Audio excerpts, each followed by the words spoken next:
চট্টগ্রামের মিরসরে বাবার ছুরিকাঘাতে বিশ্ববিদ্যালয় পড়ুয়া ছেলে মোহাম্মদ শাহেদ নিহত হয়েছেন।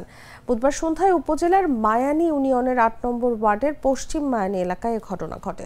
মোহাম্মদ শাহেদ ওই ইউনিয়নের মোহাম্মদ নুরুজ্জামানের একমাত্র ছেলে। তিনি চট্টগ্রাম আন্তর্জাতিক ইসলামী বিশ্ববিদ্যালয়ের কম্পিউটার সায়েন্স অ্যান্ড ইঞ্জিনিয়ারিং বিভাগের শিক্ষার্থী ছিলেন। শাহেদের খালা নূরজাহান বেগম বলেন, মোহাম্মদ নুরুজ্জামান মঙ্গলবার দ্বিতীয় বিয়ে করে বাড়িতে বউ নিয়ে আসেন। বিষয়টি জানতে পেরে বুধবার বিকেলে এলাকায় গণ্যমান্য ব্যক্তিবর্গকে নিয়ে ওই বাড়িতে যাই। ওইখানে যাওয়ার পর নুরুজ্জামান আমার বোন কামরুজ্জাহানের মাথার চুলের মুঠি ধরে ফেলে। তখন শাহেদ মাকে বাঁচাতে গেলে তার বুকে ছুরি দিয়ে আঘাত করে মোহাম্মদ নুরুজ্জামান।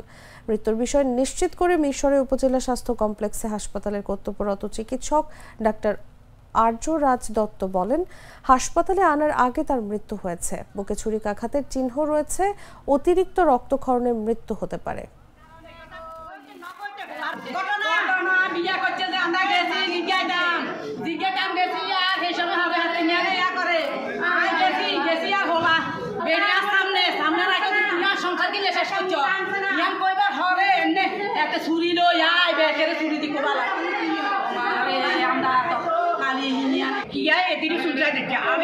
আমি তো আমি এখানে থাকি না।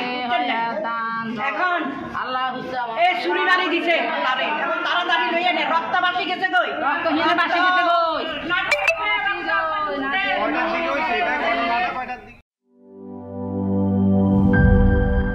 বান্ডেল থাকলে প্রতি সেনমানিতে টাকা বাঁচবে।